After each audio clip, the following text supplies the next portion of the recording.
I think it's time to return to London.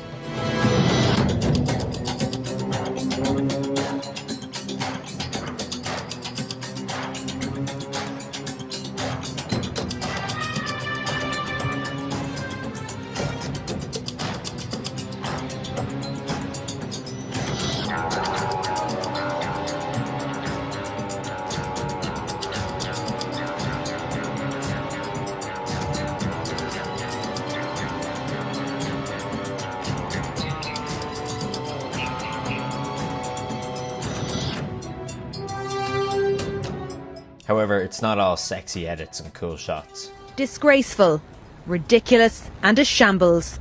This is how angry passengers queuing outside Dublin Airport for hours described the situation. As you may have heard, Dublin Airport is a nightmare at the moment. I had to negotiate this mess while leaving the country.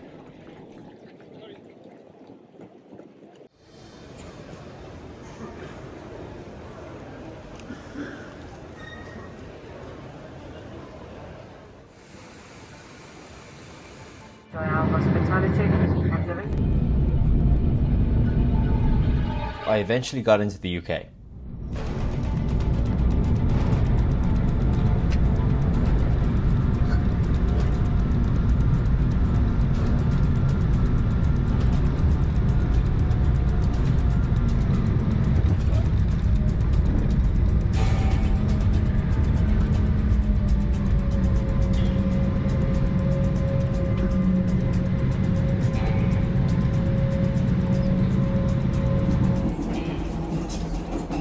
Once I was off the plane and in the train, it was quite easy.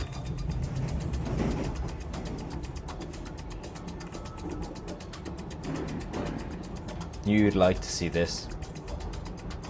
We'll have to get up close and personal on my next trip. Hopefully not fall down the side like Brosnan. So why am I here? Besides my real mission, I've come here to return to Bond locations. And where I'm going to visit today is probably the first Bond location I ever went out of my way to visit. Back in 2011, Luke and I got a picture taken at this door.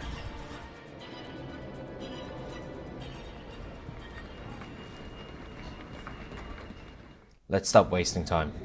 Time to get there. I got off at Westminster Tube Station. This is something else. You get off the train, walk up the steps and see this. What a spectacular view. This is the Palace of Westminster.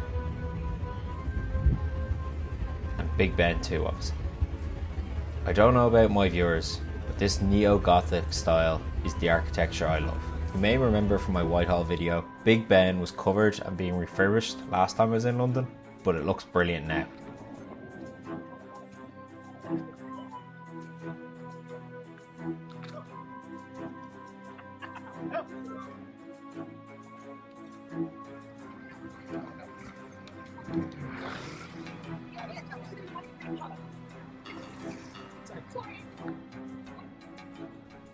Here, Westminster Bridge is where the climax of Spectre takes place.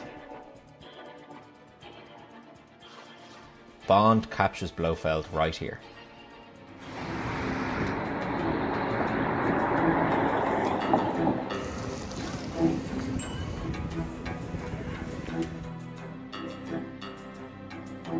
As I make my way across Westminster Bridge, let's talk about why I've come here.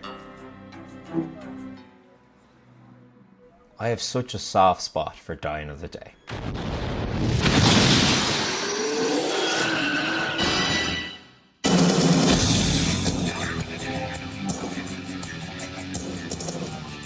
Sure, it was my very first YouTube video. When I was young, I reckon I saw it 10 times in the cinema.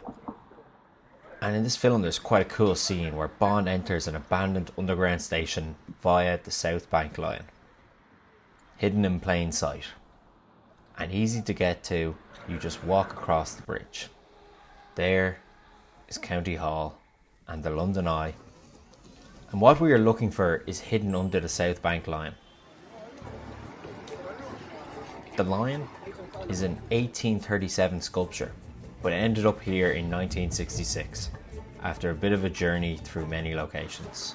A brewery, a train station, he was even painted red. Thank God, no longer.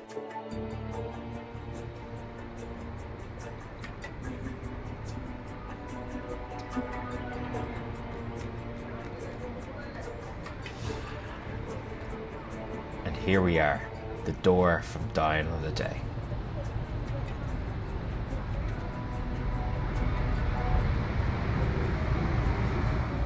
It really looks great during the magic hour.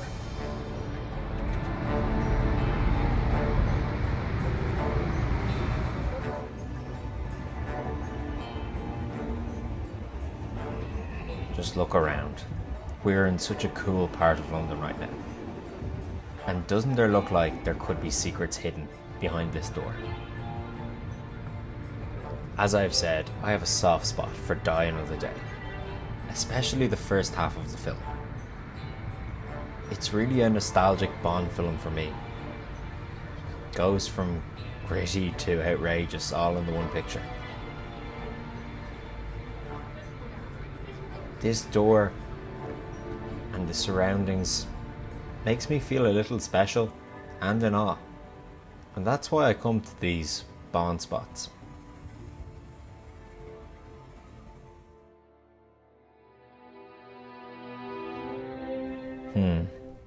It would be a shame to have the magic hour and not use more of it.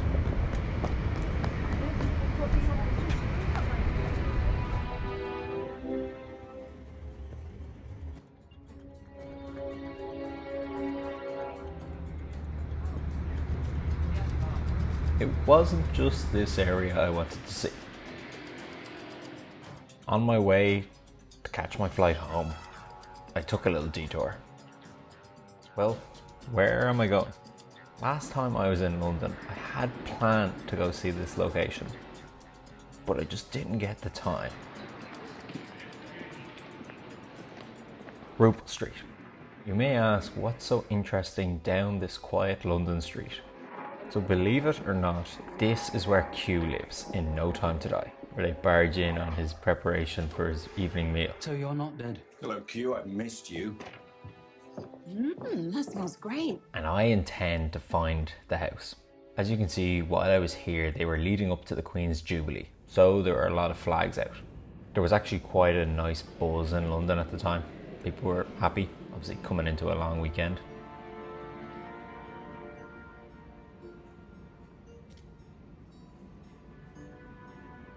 Here it is, number 42, Q's house. The reason we know this is from set pictures that were taken while filming on the day. And just like outside Whitehall, looks like Bond would have been clamped for parking at Q's. Buildings here are early 19th century. As you can see, it's a terrace, 2 stories. And for those who are interested, the houses on this street have sold for around 1.2 to 1.4 million pounds. So Q must get a decent pay packet from the civil service. Or he got out before the crypto crash. Q strikes me as someone who either did a bit of hacking or was a crypto guy. Maybe he invented it. I'm very aware it's weird to walk up to a random London home and film, so I wanted to try be respectful. So forgive me for not breaking down the door and doing a set visit. Although I would imagine the interiors were all shot back in Pinewood anyway. You'd have greater control over the set and lighting. This fella gave me a good bit of entertainment. While filming, he kept walking into my shots. He seems to be having a very, very serious phone call, or was skiving off work. God, I hope I don't get him fired. The street is old and is of the era in which it was built. Funny, you could see Desmond Llewellyn's Q living in this house. Ben Wishaw's not so much. It's a bit of a contrast to his character. It's an interesting place though. I really enjoyed looking in the windows of the shop here. On the day it looks like they filmed exteriors too, but they were cut from the film. I'd love to see this, and a bit more of that Zimmer Bond music playing while they got there. Even more of Naomi Harris and her brilliant Moneypenny portrayal, flirting with Bond as they go from MI6 to Q's in the Aston Martin Vantage. Could have been just a fun scene. And this was my quick adventure to Roupell Street, where Q lives in No Time to Die. As I mentioned at the start of this video, I have a flight to catch. Thanks for watching. I have plenty of Bond location videos and a lot more, so subscribe, shoot the like button. Alan Carroll will return.